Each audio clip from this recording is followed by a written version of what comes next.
on Bark 101, you saw us go through the 17 and 20 day mark with the puppies of growth. They're coming a long way, folks, and they've quadrupled their birth weight. These little tanks are gorgeous. We've been with them while their eyes opened up, their teeth have cut in, and they've gone from wigglers to crawlers to walkers. Oh my goodness. Their faces are so cute. They got that lovely little puppy breath. But most importantly, they're little happy Hovey puppies. Now we're still doing the inspections and daily weights to make sure that they're staying healthy and growing, because they could still have a rough spot in the patch, and we want them to progress forward, not backwards with their development. But you've been introduced to all the puppies, the black and golds, the blondes. Oh, they're so sweet. Look at that face. But we also don't see the blacks. Now, we can't have blacks because you need to have at least a black sire or a black dam. And we had a black and gold and a black and gold. But in the puppy world of Hovarts, it's very selective how you breed them. Genetically, you cannot breed black on black or blonde on blonde. You can go black to black and gold to black and gold, or black and gold to blonde. That's just how it is to get ideal puppies.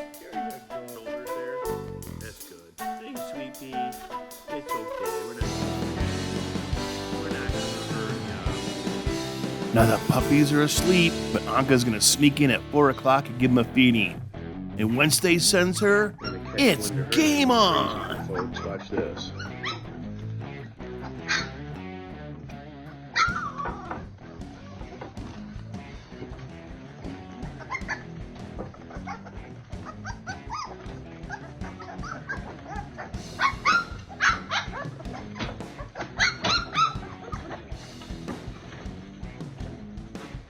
Welcome to your 4 a.m. feeding time. Now we're at a transition, folks, because the puppy's teeth are cut into Anka's nipples, causing them to crack and bleed. So while she's still doing the natural feeding, we're having to give them auxiliary puppy kibble soaked in artificial breast milk. And combined, it's keeping them full. So this stand here is my video LED light. I brought that in to really amp up the light. Otherwise, I kind of keep it pretty dim in here for the puppies. So without the light, it's really dim in here without that light. Not too bad, but I really want you to see a good set of the colorings. So if I turn that light on, it really brightens things up a bit. So the whelping box, which you see around here, is I got it from a carpenter in Grand Rapids, Michigan. He hadn't handcrafted it. It's about $360, and it has been a phenomenal find. Super duper high craftsmanship. All the pieces are nice and rounded and smooth. They sit recessed. You can sit on these corners. It's sturdy. It's got a little side door you can open up the hatch and the puppies can come out of. This front little door here is on hinges, and you can fold it up and it latches. And the puppies are starting to play peekaboo. Also, you see here around the box, there's like a little railing or shelf. That little shelf rail, or sometimes called a pig rail, it keeps Anka from laying up against the side and smushing a pup. So if a puppy got underneath there, it provides a cavity so they can get underneath it and they don't get squished. They can still breathe. Now, in here, we're introducing the puppies now at just 3 weeks. We got the wee-wee pads on the right. And when I start to see them pee-pee, I pick them up and go pee-pee pad, and I put them on the pee-pee pad and associate pee-peeing with the pads. And they're a scented pad, so they smell different than the resting or blanket towel. So we just introduced that today, and already 2 puppies have figured it out, so they're a smart breed. But right now, they're all sleeping. They just ate, about 45 minutes ago. So I call this stage milk drunk. But look at that face of the blonde female.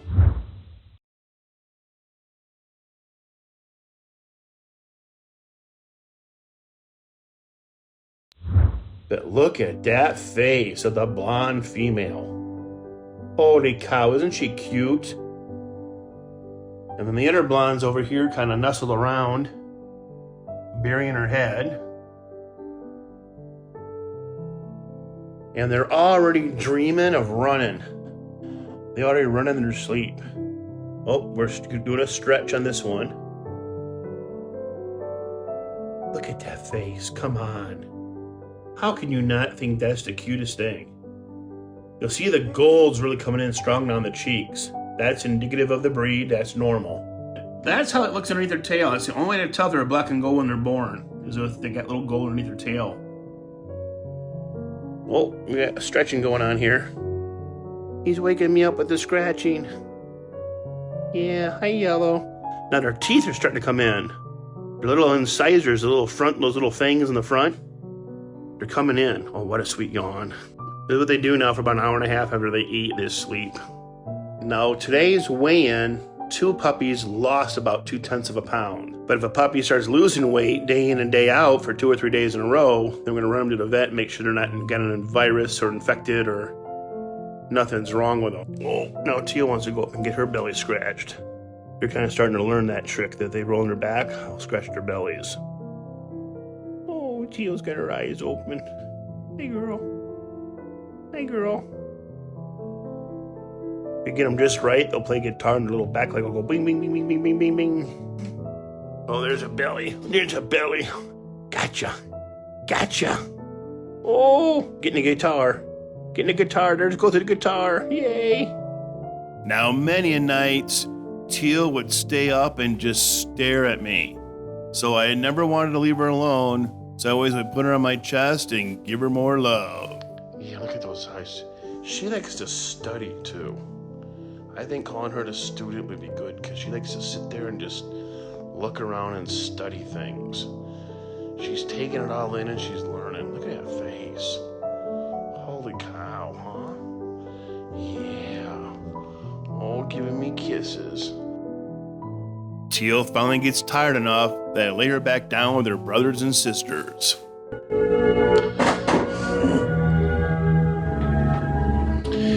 As most nights you can hear, I'm in the background. I got some classical music playing nice and soft. And not too far on the wings is Anka, keeping an eye on them, making sure they're safe and sound. So this is what it's going to be like now till about 4 o'clock in the morning for the next feeding, and we'll wake up and we'll have a lot of energy and happy, hungry puppies.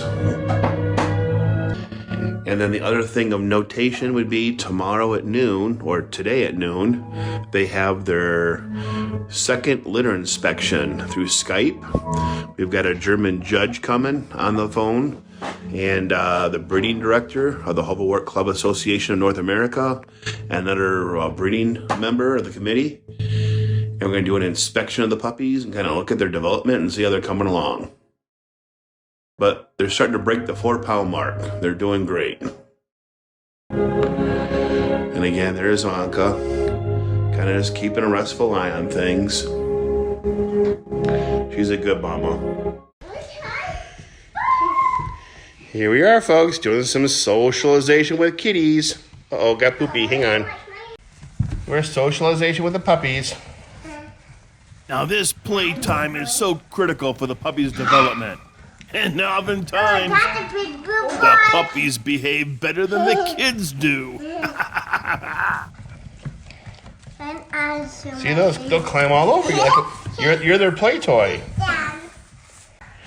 Easy, honey. Don't flip them over. Hi. Ow. Look at those eyes. Oh, look at you guys. You're coming over here. Go on over there. No, this one is not liking me. Go play with the kids. Go play with the kids. You see me all the time. You see me all the time. Go play with the kids. Go play with the kids. Go play with the kids. Oh, I got an escapee. Hang on, I got really... Anka, help out. Alcatraz. Alcatraz. Alcatraz. I gotta go, folks. We got escapees.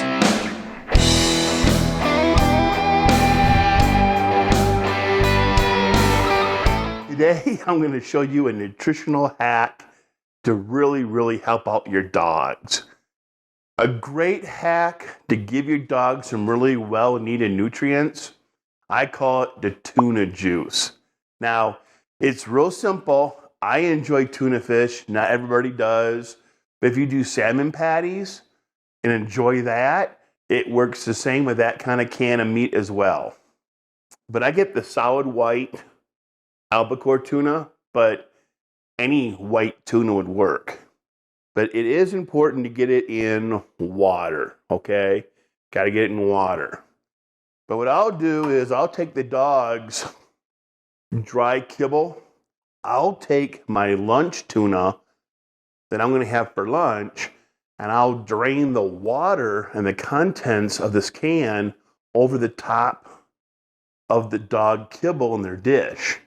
That way they get the residual omega-3 fatty acids, which is really good for their body, great for their coats, good for cell development and brain and nerve function. It's just really a good additive. And there'll be a little bit of chunks of white tuna that kind of eke out over the edges. So little tuna flakes, it's a great supplement for the dogs as well. Addie, do you want tuna juice on your dinner? Do you want tuna juice? You do? You nodded and said yes. It's pretty straightforward. All you do is take a can opener and open the can of tuna like you normally would. But already I've got dogs coming up here around my body. What's going on, Addie, huh? It also helps with hydration with your dog because there's all that water. And that tuna juice is just phenomenal. And then I'll be sure to squeeze and get some extra out of there. And it looks like I said, you'll get a little flake of tuna here or there, which the dogs love. Oh, yeah. And then that way, I've got my tuna for my lunch. And I haven't wasted that good tuna juice water down the drain. It's going to go for the dogs, and they need it for their coats, their skin, and their health development. And let me tell you, they love it. They absolutely love tuna juice on their food. I highly recommend it.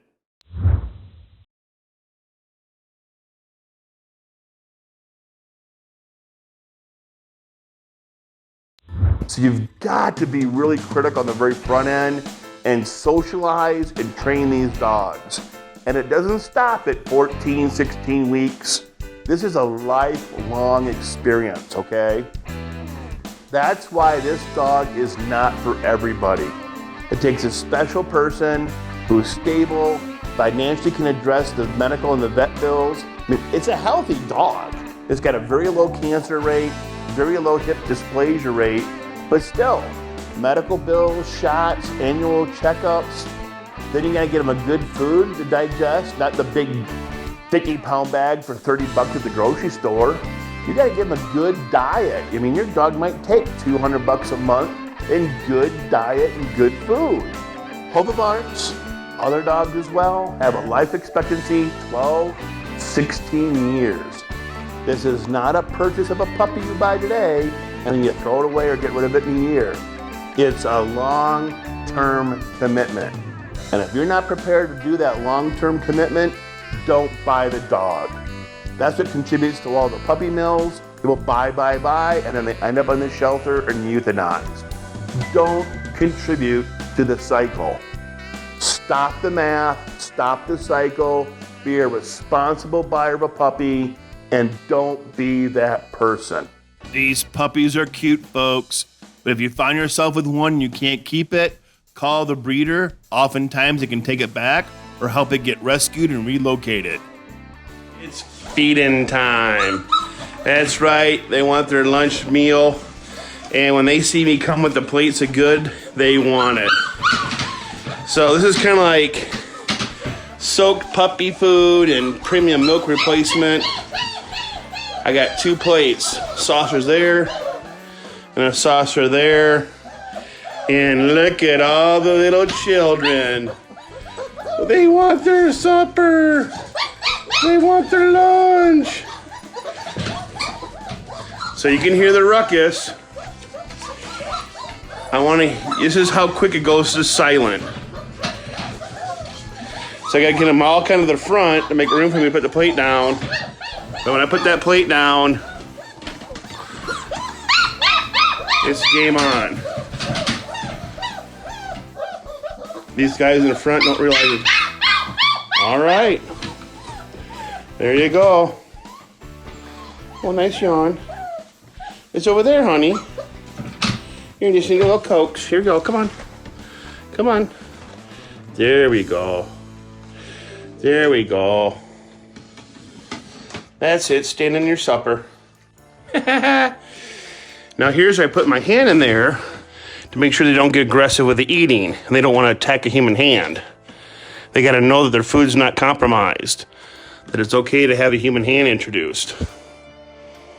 See, no aggression, no one pushing at me, no one snarling, and I'm kind of pushing their snouts around. Yum, yum, yum. Look at them go. Now you see it, now you don't. Oh, Purple's got a full belly. Purple's got a full belly. Hi, sweetheart. Yeah, oh, look. Your plate's empty. Oh, now Purple's got a piddle. She got all excited, got a full belly. And she got a piddle. Good job on the pad. Good job on the pad. That's Blue. There's Blue, looking for more food. You'll get more here in about 4 or 5 hours, Blue. But he'll get a natural feeding from Anka here in about 2 hours. So hold on your belly.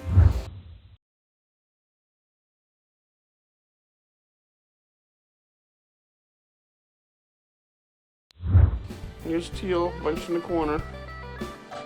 So again, we got our little puppy food soaked in artificial milk replacement. And I do this every 6 hours. They get about 2 cups of this with fluid. And I gotta go real fast because they swarm it. Like beehives, man, boom. They'll start to smell it. They're moving in for the attack. That's it, use your sniffers. Oh, you guys are all so sweet, I know. Here comes plate, here comes plate 2. There's plate 2, steer in it, you know. There it is. There it is, there's plate 2.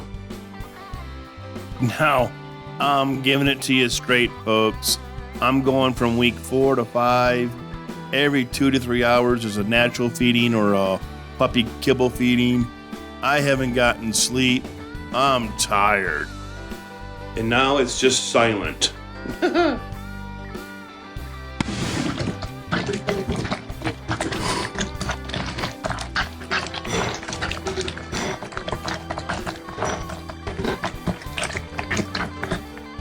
Not sure if you can hear it. And it's really louder in person, folks, to hear the puppies Little eating. noses.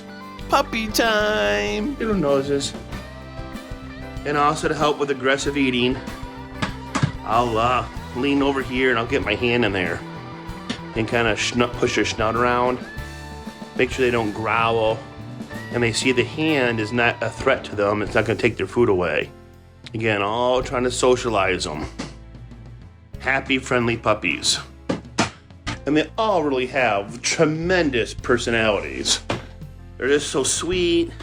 Now that we've also got them on solid food, they're putting on almost about a half a pound a day. They're really growing fast. When I say half a pound, I see that'd be 8 ounces. They're putting on about 4 or 5 ounces a day, so about 1/3 of a pound a day. The Hovawart pups get placed differently than a traditional puppy. You don't just get to pick out your puppy because you've got some folks who want to breed them, and the ones who get scored best for breeding are going to go to those breeder pair first. And then essentially, I'm going to try to place with the applicants to the best home. So let's say if you've got a 20-acre ranch in Colorado like a guy has who's thinking about this, I'm thinking he might do better with a male and red and blue, green as well, but red and blue seem to be real steady. They're quiet, they're big, they're strong, they hold their ground, they're really a true hoverwort. That's blue. Oh, see, he knows his name. I say his color and he knows it. So admittedly, I was not ready for these weird, strange hours 24/7 for the last 5 weeks. I'm getting kind of tired and tagged, but the love drives me forward. So come on, join us next week for some more loving, touching, squeezing. Okay, I won't give up my day job for singing, but we're gonna have some more snow ruckus and outdoor play and other shenanigans on Bark 101.